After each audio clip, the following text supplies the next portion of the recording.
I think what I'd like to do next is introduce the Poet Laureate of Pleasanton, since we're in Pleasanton, Deborah Grossman.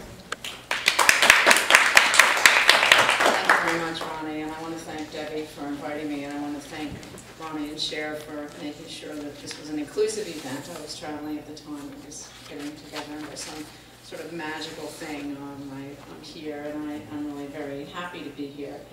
And I have to say, I feel very much at home. Before I came, I put on my special bracelet that I got in the Cayman Islands, and it has a lot of saints on it, and I always feel very special when I wear this. And I'm Jewish, and I'm really thankful that the saints are with me, and everyone was with me. And then in the other room, I see that there's those bracelets, and I've never seen them anywhere except when I was traveling, so I feel very much at home and seeing special friends. And on the theme of mystic and magical, I'd like to draw your attention to this orange piece of paper, which talks about the first poetry event that I'm organizing, and I'm brand new as Poet Laureate of Pleasanton, and the event is called Poetry, and it is an afternoon of spooky poetry. And we're encouraging the teens to come. It's going to be October 25th from 2 to 5 at Century House. And getting those teens involved, and Blanche Abrams, a poet that used to live in Livermore, is going to read all 115 lines of The Raven. So it should be a fun, different kind of spooky, spiritual, wild afternoon. So I hope that some of you can come. And Robert, I think you would like this too. Yes? I have a great outfit I could wear.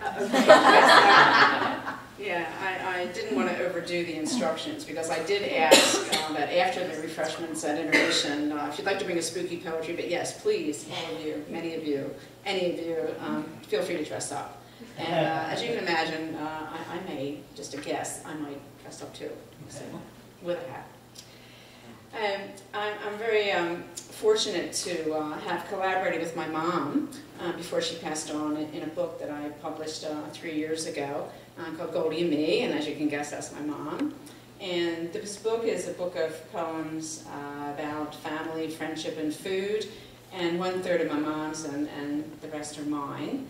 And as an introduction, I thought that one of the quotes that I included that I wanted to share with everyone seems relevant today about poetry. And it's by Hashim Safiku, an Iraqi poet. And it says, "Poetry comes upon words, painting them with color and decorating them with beads." And I think beads and crystals and all the special things and all the special talents that you've brought today are included in that. And I'm going to start with a poem that my mom wrote when she was about 87. And she and I, when we got together back east, and we'd write poetry, and I said, "Mom, why don't you write a poem about poems and poetry?" I specifically said poems, and of course she's had to contradict me, even at my advanced age. Of course, I was still her baby. So she said, "Oh no, I won't write about poems. I'll write about poetry." I said, "Mom, that's fine." So I went out, and this is what she wrote: "Life is poetry. You can quote stuff that others write, or you can make up your own stuff and sign your name to what is written. It is still a poem. If you say it's a poem, no one can deny the nomenclature. If you designate the words are poetry, damn it, it is a poem, and you are a poet." I'm sure everybody's watching and laughing along with us. Yes, it's very cool. I'm going to read my poems, and it's really, and today with all of you who think about chakra, think about meditation, think about life, this poem is sort of the anti-materialism poem that I've written. It's called Luxuries. The luxuries of life: pearls, caviar, and mink. We think we know it all from department store ads. But do we read the joy in the eyes of little boys dancing in the pumpkin patch? Do we hear the lilt of our sisters' laugh, or feel the tug of toddlers balancing lives on our legs? What about the sigh of lovers curled in our arms? Why visit the mall for diamonds? Luxuries hide among the honeysuckle, fly with falcons, and sleep on the couch.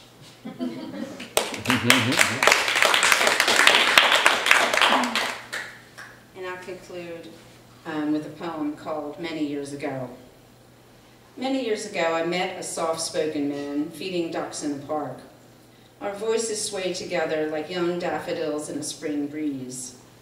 I don't remember if he wore a sweater that smelled of outdoors or the color of his lips. I don't remember if he drank his coffee black, slathered mayo on his burger, or scooped ice cream on his pie. I don't remember if he liked my perfume, or if he said I was pretty or not. He listened mostly, so I talked about this and that, and somewhere between coffee and pie, he said a word or two, mostly told me to listen to myself.